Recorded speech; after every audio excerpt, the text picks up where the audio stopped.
કેન્દ્ર સરકાર યુપીએ સરકારે જે માહિતી અધિકારનો જે કાનૂન બનાવ્યો છે એનાથી દરેક સરકારી ઓફિસમાંથી આપણને કોઈ પણ જાતની માહિતી હોય છે એ તાત્કાલિક મળી રહે છે. બહુ સરસ કાયદો બનાવ્યો છે. એનાથી લોકોને ઘણો ફાયદો થશે. ઘણો એટલે ઘણો ફાયદો થશે.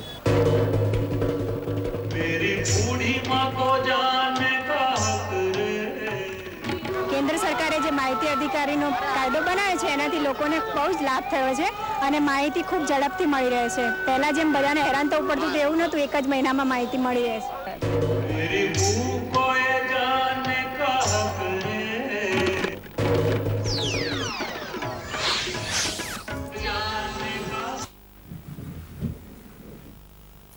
નમસ્કાર દર્શક મિત્રો, જાણવાના હક કાર્યક્રમમાં ફરી એકવાર આપનું સ્વાગત છે. આપનો મનગમતો અમારો આ કાર્યક્રમ જેમાં આપનો ખૂબ સારો સહકાર મળી રહ્યો છે. દર્શક મિત્રો, આપણે કાયદાના જુદા જુદા વિષયો માટેની દરેક વખતે ચર્ચા કરીએ છીએ. આપ પણ સક્રિયતાથી અમને ફોન કરી આપના પ્રશ્નો પૂછો છો. આજે આપણે વાત કરીશું વિલ, હિન્દુ લો, કાર્યવાહીઓ અને આરટીઆઈ.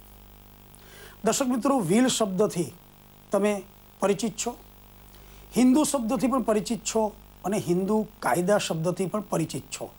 પરંતુ વિલ ક્યારે થાય, કઈ રીતે થાય, રજિસ્ટર્ડ કરાવવું જરૂરી છે કે નહીં, કેમ કરવું પડે, વિલમાં કઈ કઈ મિલકતો અંદર જોગવાઈ કરવામાં આવેલી છે, એવી જ રીતે હિન્દુ લોમાં પણ પરણિત સ્ત્રી, અપરિણિત સ્ત્રી, વિધવા અને બધું ઘણું બધું વિષયો ઘણા ગહન છે, વિસ્તૃત છે. પરંતુ આજે આપણે 1 કલાક દરમિયાન આપણા પ્રશ્નોના જવાબ અહીંથી આપીશું.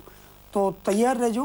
આપણા સ્ક્રીન ઉપર દર્શાવતા નંબરોથી અમને આપનો ટીવીનો વોલ્યુમ બિલકુલ બંધ કરી આપ પ્રશ્ન પૂછશો.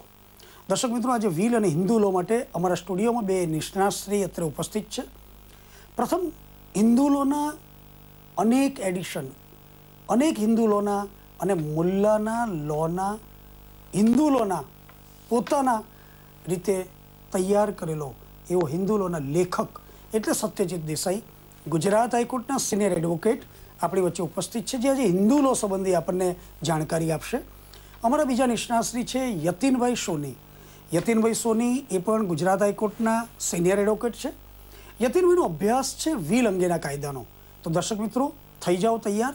આજનો વિષય ફરી એકવાર વિલ અને હિન્દુ લો, કાર્યવાહી અને આરટીઆઈ. દેસાઈ સાહેબ અને સોની સાહેબ, હું આવકારીએ છીએ અમારા સ્ટુડિયોમાં. દેસાઈ સાહેબ, આજનો વિષય તો ઘણો વિસ્તૃત છે. આમ એની 5 કલાકની ચર્ચા હોય, કારણ કે આપે તો હિન્દુ લો લખ્યો છે જી, અને સોની સાહેબ આપે તો વિલ અંગે ઘણા બધા લેક્ચર આપ્યા છે. આપણે વિલ અંગે આપણો ગહન અભ્યાસ છે. પરંતુ અમારા દર્શક મિત્રોને આજના કાર્યક્રમ દરમિયાન એમના મનમાં મૂંઝવતા પ્રશ્નોના જવાબ આપણે આપવા છે આજે.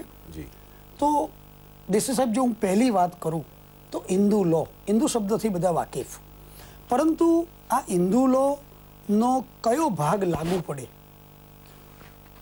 ગુજરાતમાં, અને હિન્દુ લો મુખ્ય કેટલા ભાગમાં વહેંચાયેલો છે, એ અમારા દર્શક મિત્રોને આપ સમજાવો. મુખ્યત્વે જોવા જઈએ તો હિન્દુ લો 2 ભાગમાં વહેંચાયેલો છે, મિતાક્ષર અને દયા ભાગ. દયા ભાગ બંગાળમાં લાગુ પડે છે, જ્યારે મિતાક્ષર રેસ્ટ ઓફ ઇન્ડિયા એટલે બાકીના ઇન્ડિયાના ભાગમાં લાગુ પડે છે, એટલે ગુજરાતમાં મિતાક્ષર લાગુ પડે છે. દેસાઈ સાહેબ, આ બંને શબ્દો જે છે એમાં ફર્ક કેટલો? ઘણો ફર્ક છે. પહેલા દયા ભાગની વાત કરું. દયા ભાગમાં એવું છે કે ભાગ નક્કી હોય છે, દરેક કોપાર્ટનરનો કે દરેક સહભાગીનો ભાગ નક્કી હોય છે. ત્યારે મિતાક્ષરની અંદર કોઈ ભાગ નક્કી નથી હોતો, કારણ કે એ કાયદામાં એવું કહેવાય છે કે એ ચેન્જ થતું રહે છે, બદલતું રહે છે મૃત્યુ અને જન્મથી ફેમિલીમાં. એટલે ભાગ કોઈનો નક્કી નથી હોતો કે મારો 1/4 ભાગ છે કે મારો અડધો ભાગ છે, એટલે ચેન્જ થતું રહે છે.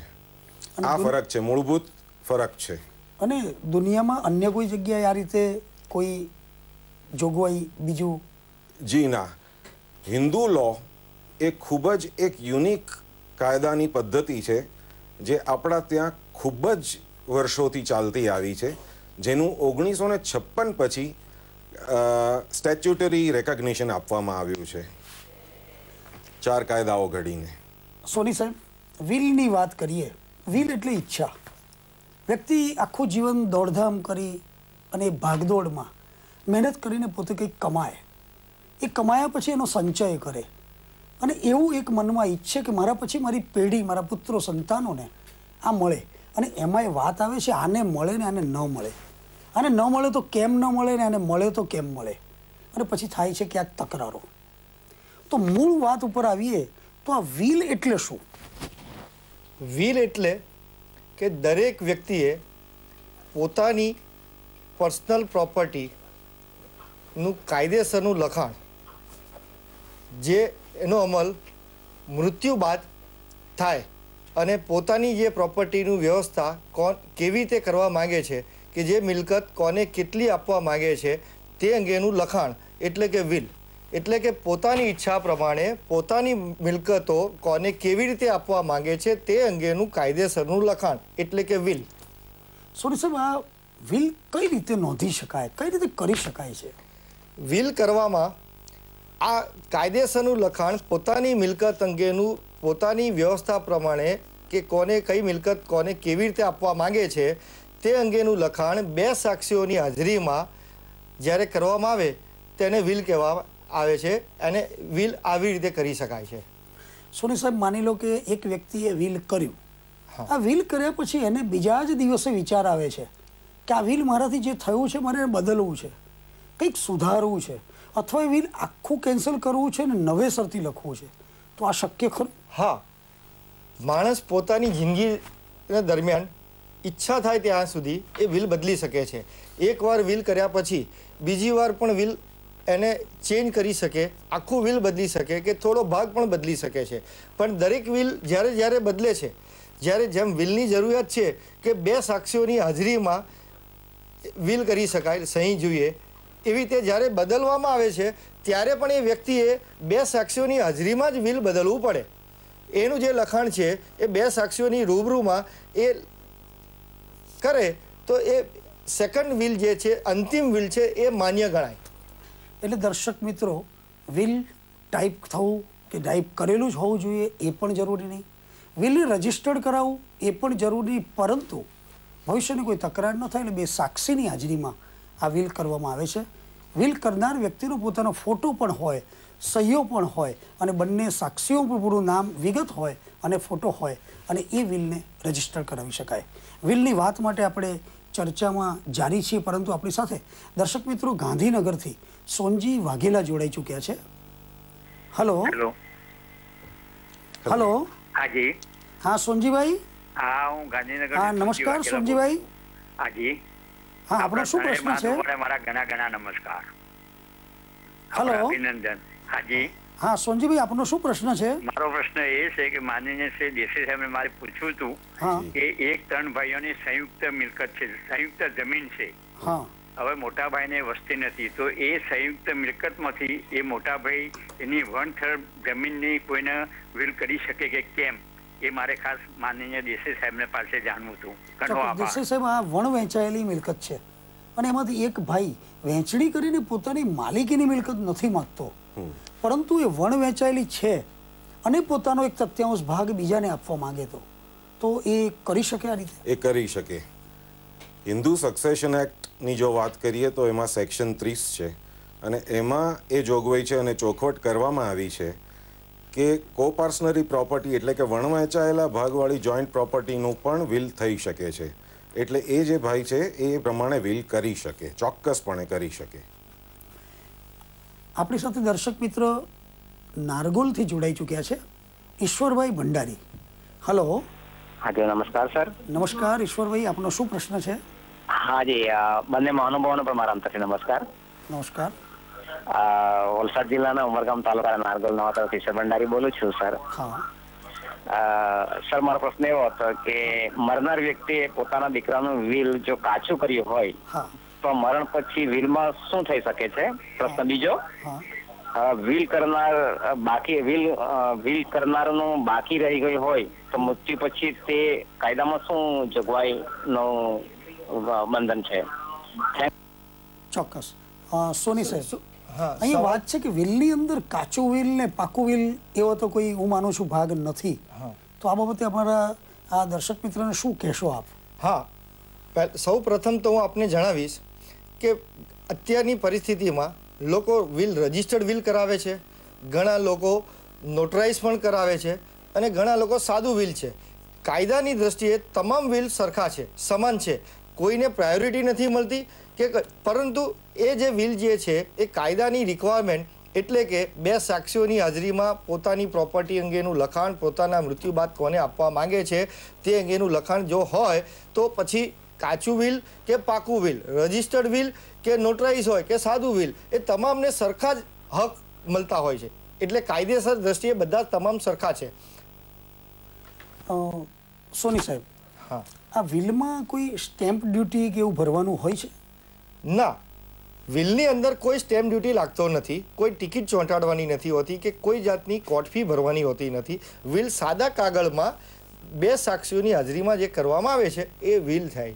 એની અંદર કોઈ પણ જાતનું રજિસ્ટ્રેશન પણ કમ્પલસરી નથી. આપણી સાથે એક દર્શક મિત્ર મોરબીથી જોડાઈ ચૂક્યા છે, Ravibhai. Hello hello hello hello hello hello hello hello હા બોલો, આપનો શું પ્રશ્ન છે? હા સર, હું મોરબીથી ડાંગર રવિ બોલું છું. હા પેલા તો આપણા બંને મહાનુભાવોને મારા અંતરથી નમસ્કાર. હા નમસ્કાર. હા સર, હું 10મા ધોરણમાં હલો હેલો હા બોલો રવિભાઈ. હા, એમ કહું છું કે મારે સર આપને એવો પ્રશ્ન કરવો હતો કે આ વિલ હિન્દુ લો જે આપણો કાયદો છે તે ક્યારથી અમલમાં આવ્યો તે મારે જાણવું હતું. ચોક્કસ આપણે દેસાઈ સાહેબને પૂછીશું કે એક આ દર્શક મિત્ર કાયદો ક્યારથી અસ્તિત્વમાં આવ્યો? હિન્દુ ધર્મ ઘણા વર્ષોથી, પણ વિલના કાયદાનો પ્રશ્ન છે. વિલના કાયદાનો પ્રશ્ન લો ઓફ વિલ્સ સંબંધી છે અને સાથે આ હિન્દુઓ માટેનો. હા, હું એ ચોખવટ કરું કે હિન્દુ કાયદામાં પહેલાં તો વિલનો કોઈ કન્સેપ્ટ હતો જ નહીં, વિલની કોઈ રિક્વાયરમેન્ટ હતી નહીં. પણ આ કન્સેપ્ટ આવ્યો, બ્રિટિશર્સ આપણા ત્યાં આવ્યા ત્યારથી વિલનો કન્સેપ્ટ આવ્યો છે અને ત્યારથી આ રેકગ્નાઇઝ કરવામાં આવ્યું છે કે એક હિન્દુ પણ પોતાની મિલકતની વિલ કરી શકે. આપણે સોની સાહેબ, આ વિલ રજિસ્ટર્ડ કરાવવું જરૂરી અથવા નોટરી રૂબરૂ? તો કઈ રીતે વિલની નોંધણી વિલ કરનારે કરવી જોઈએ? મેં આપને પહેલા જવાબ આપ્યો કે વિલ જે છે એ સાદું વિલ, રજિસ્ટર્ડ વિલ કે નોટરાઇઝ વિલ એ તમામની કાયદેસર રીતે સરખી કાયદેસરતા છે. એટલે રજિસ્ટર્ડ કરાવવું જરૂરી નથી, પણ રજિસ્ટર્ડ કરાવવા માટે જેવી રીતે આપણે પ્રોપર્ટી પરચેસ કરીએ છીએ કે વેચીએ છીએ કે કોઈ પણ ડોક્યુમેન્ટ રજિસ્ટર્ડ કરાવીએ છીએ એવી રીતે સબ રજિસ્ટ્રારની કચેરીની અંદર વિલ રજિસ્ટર્ડ કરવામાં આવે છે, જ્યાં આપના રજિસ્ટ્રાર સાહેબ બધી જે કાયદેસરની કાર્યવાહી કરીને રજિસ્ટર્ડ વિલ કરતા હોય છે. જ્યાં હાલમાં ગુજરાતે સૌથી પ્રથમ રજિસ્ટ્રેશન બાબતમાં એક સારી પ્રથા ઊભી કરી છે કે જેથી કોમ્પ્યુટરમાં કેમેરા દ્વારા પહેલાં તો જે વ્યક્તિ પોતાનું વિલ કે કોઈ પણ ડોક્યુમેન્ટ રજિસ્ટર્ડ કરાવે છે એનો ફોટો પાડે છે, સિગ્નેચર એની રજિસ્ટ્રારની હાજરીમાં લેવામાં આવે છે તથા એનો અંગૂઠાનું ઇમ્પ્રેશન પણ લેવામાં આવે છે. અને સાથે સાથે એ રજિસ્ટ્રેશન કરાવતી વખતે બે જે સાક્ષીઓ જે છે એ સાક્ષીઓના સહીઓ પણ લેવામાં આવે છે. એટલે આ બધી વિધિ જ્યારે પૂર્ણ કરવામાં રજિસ્ટ્રાર જે છે હોય છે તે પણ નિષ્ણાત હોય છે કે જે તે ડોક્યુમેન્ટને કેવી રીતે રજિસ્ટર્ડ કરવું એનો બેઝિક કાયદો સમજતા હોય છે. એટલે એ પ્રમાણે એ વિલનું રજિસ્ટ્રેશન થતું હોય છે. આપણી સાથે એક દર્શક મિત્ર રાજકોટથી જોડાઈ ચૂક્યા છે, ગિરધરભાઈ મકવાણા. હલો હા ભાઈ, હું રાજકોટથી ગિરધરભાઈ મકવાણા બોલું છું. હા નમસ્કાર, બોલો આપનો શું પ્રશ્ન છે? સાહેબ, મારા બાપ દાદાનું વિલ બનાવેલું 56 અને 78 પણ રજીસ્ટર નથી, સાક્ષીઓની હાજરીમાં 63 બનાવેલું છે. બરાબર. અને આ લોકો જયારે હું વિલનું જયારે સિટી સર્વેમાં જાઉં છું એ લોકો કે કોર્ટનું પ્રોબિટ જોઈ અને મને ધક્કા ખવડાવે છે. બરાબર. તો સાહેબ આમાં પ્રોબિટની જરૂર છે? હમણાં હાઈકોર્ટના ચુકાદામાં પ્રોબિટ જરૂરી નથી એવો ચુકાદો આપ્યો. મેં એ લોકોને પેપર બતાવ્યું પણ છતાં સિટી સર્વે વાળા માનતા નથી. તો આપ સાહેબને વિનંતી, મને યોગ્ય માર્ગદર્શન આપશો સાહેબ? ચોક્કસ, આપણે સોની સાહેબને પૂછીશું. સોની સાહેબ, કાયદામાં સ્પષ્ટ જોગવાઈ છે કે વિલ ઉપર પ્રોબેટ લેવું ફરજિયાત નથી, પરંતુ જ્યારે બે વિલ છે, સિટી સર્વેમાં નામ નથી, પ્રોપર્ટીની અંદર રાઇટ નથી ચડતા, તો આ સંજોગોમાં આપ શું માનો છો, શું કહેશો આ મિત્રને? હા, આપે પહેલાં મને જે વાત કરી કે 1956માં મારા પિતાશ્રીએ વિલ કર્યું, પછી 78માં કર્યું, પછી 63માં કર્યું. સવાલ 56, 78, 63નો નથી. એ વિલ જે છે તમારા પિતાશ્રીએ જો 2 સાક્ષીઓની હાજરીમાં જે છેલ્લું વિલ કર્યું છે એ કાયદેસરનું વિલ છે. હવે સવાલ છે પ્રોબેટનો. તો કાયદાના પ્રોવિઝન પ્રમાણે બોમ્બે, મદ્રાસ અને કલકત્તા હાઈકોર્ટના જ્યુરિડિક્શનમાં આવતા વિસ્તારવાળા જગ્યામાં જો કોઈ પણ પ્રોપર્ટી આવી હોય તો ત્યાં પ્રોબેટ કરાવવું જરૂરી છે. પરંતુ એ સિવાય બહારની જગ્યામાં જો પ્રોપર્ટીનો સમાવેશ થયો હોય, દાખલા તરીકે ગુજરાતમાં, તો ગુજરાતના કોઈ પણ જગ્યાએ પ્રોપર્ટીનો સમાવેશ થયો હોય અને એનું વિલ થયું હોય તો એમાં પ્રોબેટ કરાવવું જરૂરી નથી. ચાહે કોઈ પણ ડિસ્પ્યુટ પણ ઊભા થયા હોય કે ના થયા હોય, કોઈ ઓથોરિટી પ્રોબેટ કરાવવા માટે માંગી શકે નહીં. સોની સાહેબ, પ્રોબેટ કરાવવું એટલે શું? પ્રોબેટ કરાવવું એટલે એ વિલ સાચું છે, વિલની સત્યતા પુરવાર કરવા માટેનું એક જાતનું એક ડેક્લેરેશન સર્ટિફિકેટ છે. એટલે વિલની સાતત્યતાને કોર્ટ જ્યારે ચકાસણી કરી આપે અને કોર્ટ જે સર્ટિફિકેટ આપે એને પ્રોબેટ કહે છે. દર્શક મિત્રો, આપણી સાથે બીજા દર્શક મિત્ર જોડાઈ ચૂક્યા છે, રાજેશભાઈ. હલો હલો રાજેશભાઈ, નમસ્કાર. વલસાડથી આપ બોલી રહ્યા છો? હા સર, મારે એક ક્વેશ્ચન છે. હા. હિન્દુ સંયુક્ત કુટુંબની અંદર કોઈ પણ વહેંચણી થાય, વહેંચણી, હા, એ વહેંચણીનું પેપર જે હોય અથવા જે એની અંદર રજીસ્ટર કરાવવું જરૂરી છે? બરાબર. એટલે વહેંચણી હિન્દુ લો પ્રમાણે વારસોની, વ્યક્તિઓની વચ્ચેની વહેંચણી રજીસ્ટ્રેશન ફરજિયાત છે કે નહીં? હા, આપણે દેસાઈ સાહેબને પૂછીશું. જી, જો એ ડોક્યુમેન્ટ દ્વારા એકચ્યુઅલ ડિવિઝન કે પાર્ટીશન થયેલું હોય તો રજિસ્ટ્રેશન બિલકુલ જરૂરી છે. એટલે દેસાઈ સાહેબ, આ હમણાં કોઈક નવો સુધારો આવી રહ્યો કે જ્યારે પિતા પુત્રના નામે કોઈ મિલકત કરતા હોય અથવા સિવિલિટીના વારસદાર એ લોકો કોઈ વહેંચણી કરતા હોય તો એની અંદર જે બજાર કિંમત ઉપર અથવા પોસાતા હક ઉપર જે કોર્ટ ફી સ્ટેમ્પ ભરવાનો હતો એની જગ્યાએ હું માનું છું કે 100 રૂપિયાના સ્ટેમ્પ પેપર ઉપર એ સુધારો લાવી રહ્યા છે. આવી ગયો છે. એ ગુજરાતની અંદર એ સ્ટેમ્પ ડ્યુટીનું અમેન્ડમેન્ટ આવી ગયું છે.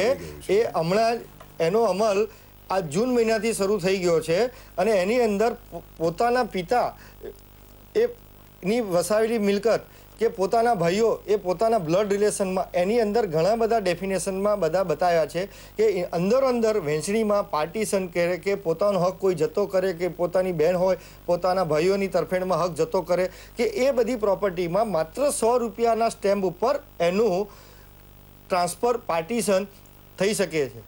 એનું કારણ એ છે કે સીધી લીટીના વારસ છે માટે આ કરવામાં આવ્યું છે, કારણ કે ગવર્મેન્ટે પણ એવું રેકગ્નાઇઝ કર્યું કે આ સીધી લીટીના વારસોને કોઈ બી તકલીફ ના પડવી જોઈએ, એટલા માટે આ કરવામાં આવેલું છે. કારણ કે અત્યાર સુધી તો એવું એક રિલીઝ ડીડ અથવા તો એવી વહેંચણી એની બજાર કિંમત ઉપર જંત્રી પ્રમાણેનો એ વ્યક્તિનો પોસાતા હક પ્રમાણે સ્ટેમ્પ ડ્યુટી ભરવાની હતી. એની જગ્યાએ એક આ સુધારો થઈ ગયો છે અને એનો અમલ શરૂ થશે. દેસાઈ સાહેબ, આ હિન્દુ લોમાં સ્ત્રી અંગેના હકોના જોગવાઈઓ પણ એ પહેલા દેસાઈ સાહેબ પ્રશ્નના જવાબ સુધી આવીએ ત્યાં સુધી આપણી સાથે કોલર જોડાઈ ચૂક્યા છે, ઘનશ્યામભાઈ. હલો. હા હલો ઘનશ્યામભાઈ, નમસ્કાર. નમસ્કાર. હા, આપનો શું પ્રશ્ન છે? હા, હું કહેતો હતો સાહેબ કે આજકાલ છોકરીઓ માવતરના મરજી વિરુદ્ધ બહાર લગ્ન કરે છે, બરોબર? હલો. હા હા ઘનશ્યામભાઈ, આપનો પ્રશ્ન ફરીથી રિપીટ કરજો એકવાર. આજકાલ હિન્દુ છોકરીઓ માવતરના મરજી વિરુદ્ધ બહાર લગ્ન કરે છે, બરોબર? હા. હવે છોકરી માવતરની મિલકતમાં ભાગીદાર ગણાય, માગી શકે હક? હલો દેસાઈ સાહેબ, આપણો પ્રશ્ન બરાબર સાંભળી શકાતો નથી. હલો. હા, ચોક્કસ આપણે પ્રશ્નને સમજતા એવી માહિતી મળે છે કે હિન્દુ છોકરી બીજી જ્ઞાતિમાં લગ્ન કરે કોઈ પણ તો પોતાના પિતાની મિલકતની અંદર રાઈટને અસર પહોંચે? પોતાના પિતાની મરજી વિરુદ્ધ લગ્ન કરે, ભાગી જાય કે લગ્ન કરે, એ તો એની સ્ત્રી એ છોકરીને પોતાની પિતાની મિલકતમાં ભાગ મળી શકે કે ન મળી શકે એવો પ્રશ્ન છે. હા, દેસાઈ સાહેબ શું કહેશો આપ? ના, એમાં એને ભાગ મળી શકે. 2 કે 3 વસ્તુ. એક તો છોકરી 18 વર્ષથી ઉપરની છે. નાતી જાતિનો જે ભેદભાવ છે એ હવે હિન્દુસ્તાનમાં જતો રહેલો કહેવાય. અને જો સંયુક્ત કુટુંબની પ્રોપર્ટી હોય તો 2005 પછીની પ્રોપર્ટી, 2005ના સાલ પછી દીકરીને હક મળી શકે, જ્ઞાતિ બહાર લગ્ન કરે તો પણ. હા, પણ પિતાની સેલ્ફ એક્વાયર્ડ પ્રોપર્ટી હોય કે જે પિતાએ જાતે કમાયેલી પ્રોપર્ટી હોય તો એની અંદર પિતા ઈચ્છે કે મારે મારી દીકરીને પ્રોપર્ટીનો કોઈ ભાગ આપવો નથી, તો તો તે સંજોગોમાં તેવી જે સેલ્ફ એક્વાયર્ડ પ્રોપર્ટી છે, જાતે કમાયેલી પ્રોપર્ટી છે, એમાં દીકરીને ભાગ ન આપી શકે. એટલે એની અંદર ન આપી શકે કોઈ, કારણ કે એ પિતાની સ્વૈચ્છિક બાબત છે, કારણ કે એની ઈચ્છા વિરુદ્ધ લગ્ન કર્યા છે. પરંતુ કાયદેસર રીતે એ કોઈ પણ જગ્યાએ દીકરી લગ્ન કરે તો પણ એની મિલકત પિતાની જે છે વારસાઈ મિલકત એ હક જતો નથી, હકને અસર નથી પહોંચતી. ચાહે મરજી લીધી હોય કે ન લીધી હોય, પિતાની મરજી હોય કે ન હોય, પણ કાયદાથી હક છે અને માંગવો જોઈએ. જી, આપણી સાથે એક બહુ જ સક્રિય અને સારા એક કાર્યકર જે અમને કાયમ પ્રોત્સાહિત કરે છે એવા પરેશભાઈ પંચાલ સાઠમમાંથી જોડાઈ ચૂક્યા છે. પરેશભાઈ નમસ્કાર. સુનિલભાઈ સાહેબ નમસ્કાર. પરેશભાઈ, બંને સાહેબોને અને દૂરદર્શનના દર્શકોને અને સ્ટાફ મિત્રોને નમસ્કાર. નમસ્કાર. એક વિલનો એક પ્રશ્ન આપણી પાસે પહેલા પણ આવી ગયો છે સુનિલભાઈ સાહેબ. હા, કે બહુ જૂના જમાનાની કહીએ તો પણ ચાલે, કદાચ હિન્દુ એક્ટ હોય ના હોય. હા, એક વ્યક્તિને 2 પત્ની હતી. હા, એ વ્યક્તિ ગુજરી ગયોની સંતાન. હા, બંને પત્નીઓને પણ કોઈ સંતાન નહીં, માનો કે નિસંતાન જ. બરાબર. હવે એ બંને પત્નીઓએ વિલ કરી આપેલું એમના જે ભાઈઓ હોય એમને. બરાબર. જે ગુજરનાર જે એમના પતિ હતા એમના ભાઈઓના નામે. બરાબર. હવે સમય જતા એક બીજી પત્ની હતી, એ પણ ગુજરી ગઈ. હા, અને એક જ પત્ની હવે હયાત છે. બરાબર. હવે એ પત્ની એ જે વિલ કરી આપ્યાના કારણે પેલા લોકોના પાસે એની જમીન ને એ બધું એ લોકોએ ખેડવાનું ને ઉપજ લેવાનું શરૂ કર્યું. બરાબર. હવે જીવિત જે છે મહિલા, એને એનું વિલ રદ કરવું હોય તો એ કરી શકે, અને એની જે જમીન વારસામાં એના પતિને મળેલી મિલકત હોય એ પરત મેળવવા માટે શું કરી શકે? એક આવો વિવાદાસ્પદ મારા ધ્યાનમાં એક કેસ આવેલો સર. બરાબર. એક આ છે. બીજું આપણે એક રસપ્રદ જોઈએ છે કે વિલ ઘણીવાર શું કહેવાય કે એનિમલના નામે થાય છે, કે ભાઈ વારસામાં કૂતરો કરોડપતિ બન્યો કે એવું બન્યું. હા, પરદેશની અંદર એવું છે, પોતાના પેટને પણ નામે વિલ કરે છે. યસ યસ, આપણા દેશમાં એ વિલના કાયદામાં એવી કેવી જોગવાઈ છે. બરાબર. અને આપણા હિન્દુ એક્ટ વિશે તો આપ સાહેબ બધું જણાવશો, અને આરટીઆઈ નો કાયદો આ વિષયને સંલગ્ન કેવી રીતે મદદ થઈ શકે? ધન્યવાદ. બરાબર. દેસાઈ સાહેબ, જી, મારા પરેશભાઈનો જે પહેલો પ્રશ્ન છે કે 2 પત્નીઓ છે, એક પત્ની નથી, બીજી પત્ની હયાત છે. મરનારાના પતિએ પોતાના ભાઈઓના નામે એ મિલકતનું વિલ કર્યું છે અને પત્નીને પોતાનો રાઈટ નથી મળતો. એવા સંજોગોની અંદર કાનૂની કાર્યવાહી કઈ થઈ શકે? હક મળી શકે કે નહીં? આપ શું કહેશો? એટલે પ્રશ્ન આમાં એ ઊભો થાય છે, પાછો સામો પ્રશ્ન, કે એ જે મિલકત હતી એ પોતાની મિલકત હતી કે એટલે સ્વપાર્જિત મિલકત હતી કે હિન્દુ અનડિવાઇડેડ ફેમિલીની મિલકત હતી? હા, એટલે દેસાઈ સાહેબ, પ્રશ્ન એવો છે કે માની લો કે સ્વપાર્જિત મિલકત હતી અને પત્નીના નામે વિલ નથી કર્યું અને ત્રાહિતના નામે કર્યું છે, તો કેવી અસર પહોંચી શકે? તો બિલકુલ કરી શકે, આવો વિલ બિલકુલ કરી શકે અને વેલિડ કહેવાય. અને માની લો કે આ પ્રોપર્ટી વારસાઈ છે ને એના પતિએ કરી હોત તો શું અસર પહોંચે? વારસાઈ મિલકત છે તો એની અંદર તો જે મિનિટે વારસાઈ મિલકત છે એટલે પોતે પોતાના ભાગમાં આવવાની છે મિલકત. બરાબર. પોતાના પિતા હયાત નથી એટલે તરત એ મિલકત એમને વારસાઈથી મળે. તો વારસાઈથી પોતાને જે મળી તો શું એની પત્ની છે તો એનો એ મિલકત ઉપર ભરણ પોષણનો હક, જે રાઇટ ટુ મેન્ટેનન્સ બાબતની વાત છે કાયદામાં, તો એ પત્ની કેટલા અંશે એ વિલને રદ કરાવવાની કાર્યવાહી કરી શકે અથવા પોતાના હકને મેળવવાની કાર્યવાહી કરી શકે? હવે આમાં હું સમજુ છું અને હું માનું છું ત્યાં સુધી એક તો ઘણો સમય વીતી ગયો લાગે છે ભાઈની વાત ઉપરથી, એટલે લિમિટેશનનો એક મોટો સવાલ આમ તો આવે. હા, મેન્ટેનન્સનો હક પોષાય, હું એટલું કહી શકું. સ્ત્રીના ભરણ પોષણના હક પોસાય, પણ જ્યાં સુધી વિલને ચેલેન્જ કરવાની બાબત છે ત્યાં સુધી એ પહેલા જ પ્રશ્ન ઉપર હું પાછો આવું છું કે એ કઈ પ્રોપર